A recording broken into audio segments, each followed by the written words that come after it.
for 8 other constituencies in Greater Accra. Incidentally, when all these were discovered and destroyed, NDC won in almost all those constituencies.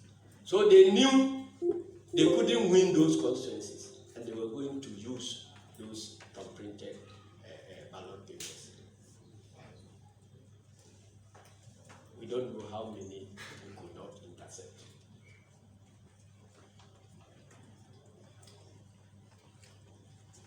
Is the picture, or we should proceed?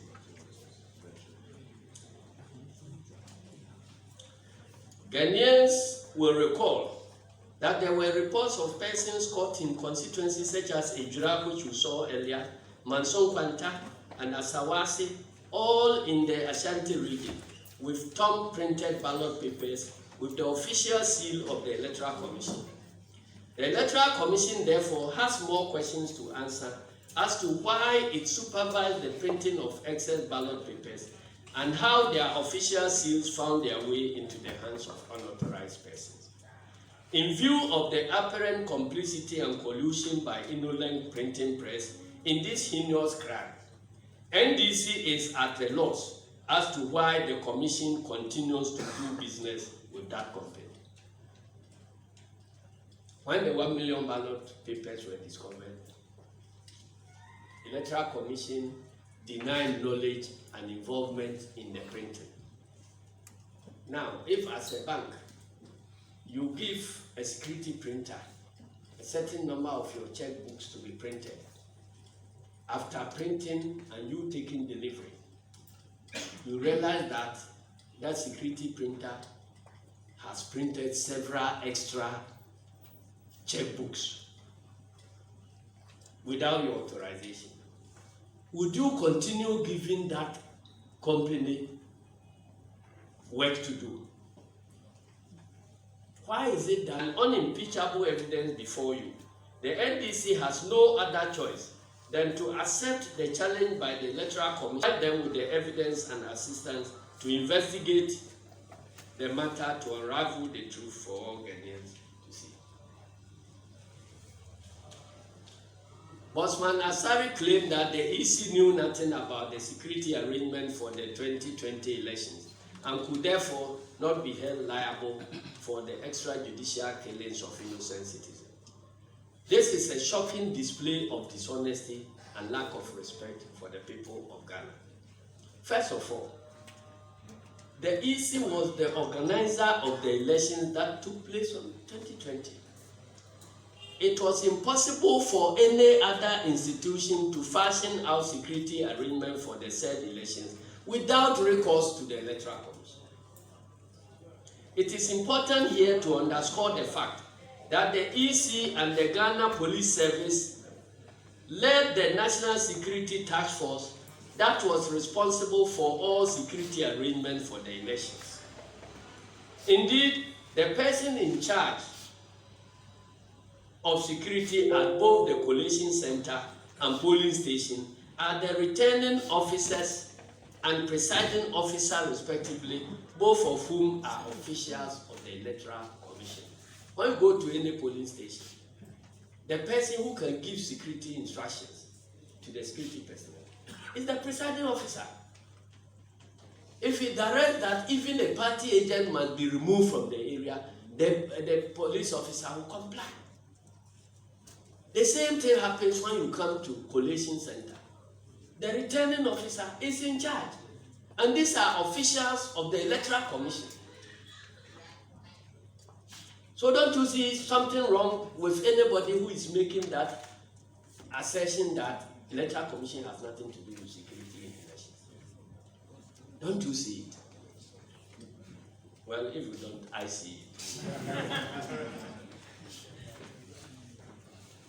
The NDC and other observers have incontrovertible evidence that it was the conduct, inaction, and determination by various EC officials to subvert the will of the electorate in various constituencies and the subsequent demand of the NDC representatives that the right things be done that led to the horrific killings of 8 of our compatriots.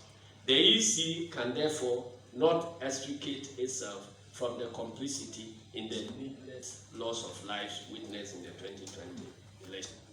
The killings made the 2020 the 64-year history of Ghana that 8 innocent Ghanaians have been murdered in cold blood by suspected MPP thugs clothed in police and military uniforms.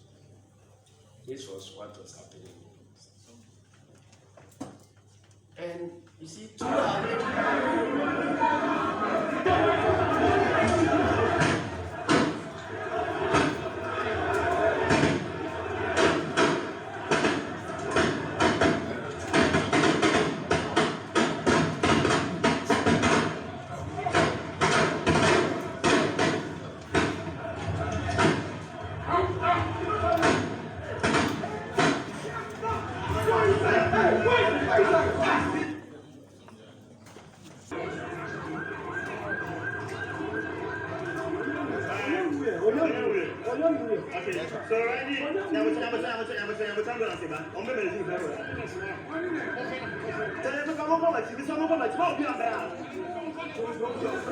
this was at the collection commission that, in his view, made it impossible for the election to be rigged. We grant him that. The laws and procedures will make it impossible for the election to be rigged, to the extent that the Electoral Commission itself follows the laws and procedures. So if the laws and procedures exist, and the Electoral Commission officials are flouting the laws, it means that they are compromising the elections. And it is the right of every Ghanaian to resist the flouting of those laws by officials of the Commission. So if that resistance leads to violence, then who caused the violence? Presidential Election Coalition and others are concerned, and not on the Electoral Commission. Bosman should go back and read the laws governing elections in this country. The law designates the chairperson of the Electoral Commission as the returning officer of the presidential elections, whose responsibility include the collation and declaration of results of all the polling stations in the country. This is the reason why, in scrutinizing her work, the focus cannot be on any other person than the chairman of the Electoral Commission. The law says the chairperson of the Electoral Commission, you are the returning officer of the presidential election. The duty of returning officer is to collate all the results of polling stations throughout the country and then declare. So if you are, and that function cannot be delegated to her assistant or any other person. It is only Jane Mensah who occupies that chairperson position, and her work is what is under scrutiny. So we cannot be referring to the whole commission when it comes to the wrong compilation, collation, and declaration of presidential election results.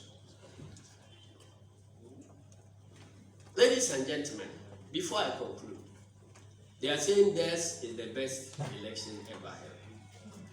Do you know that the second most important function of the Electoral Commission, provided for by Article 45B of the 1992 Constitution, is to demarcate electoral boundaries for national and local government?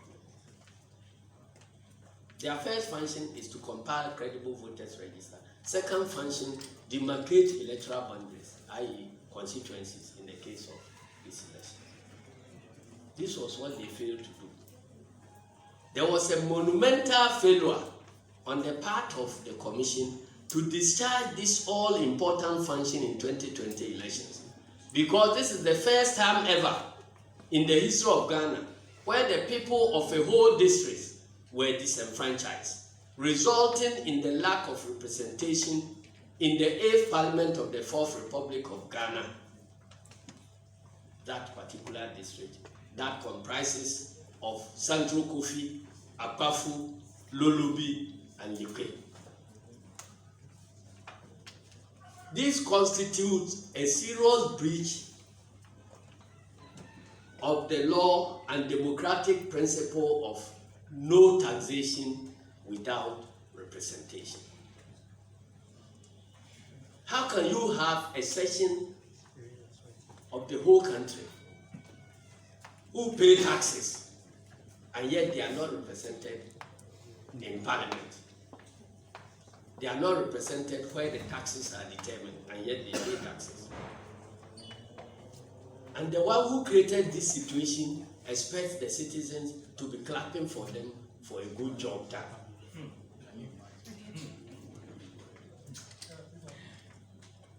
In conclusion, we take note with satisfaction of Bosman Asare's call on Ghana's police service to investigate the facts put out by President Mahama. Given that President Mahama was on solid ground when making these statements, the NDC stands ever prepared to assist in any credible investigation into the matters raised. We are aware, however, that Bosman Asare's call is only a red herring because he cannot feign ignorance of the fact that the police service is already seized with all the evidence on this matter. On the specific printing of 1 million excess ballot papers and arrest of persons in possession of the printed ballot papers, the Ghana Police Service carried out the arrest and therefore should be providing update on the status of investigation to the population. All that Bosman Asare needs to do is to call on the Attorney General to ask the police to prosecute the offenders. It beggars belief that Bosman Asare will now join the call for investigation into the killing of 8 Ghanaians 10 whole months after the police service had assured Ghanaians it was looking into the killings. The truth is that there is no real interest on the part of the police and the government to bring the perpetrators of the heinous crimes to justice because the killings serve the end of the Akufo-Addo Bawumia and MPP government insofar as it ensures their retention in power. So let the new IGP show the same commitment he has so far shown in bringing errant members of society to book over misdemeanors on the more serious crimes of extrajudicial killings, and the evidence is right in the bosom of the Ghana Police Service. The foregoing demonstrate clearly that the 2020 elections were the worst in Ghana's history. The EC must accept this truth and work towards improving its image and regain the confidence of Ghanaians and all stakeholders. They must shed the current gap of arrogance, intolerance, lack of consensus, outright obstinacy, and obduracy, and open display of hostility towards key stakeholders like the National Democratic Congress. They must immediately revert to the previous posture of accommodation, tolerance, consensus building, respect for stakeholders, and political transparency exhibited by their forebears. Despite our strong reservations about their performance, as expressed by President Mahama and the NDC on various platforms, the NDC remains prepared to engage the EC and all other relevant stakeholders in constructive dialogue with the view to introduce the much needed reforms to improve upon our electoral architecture.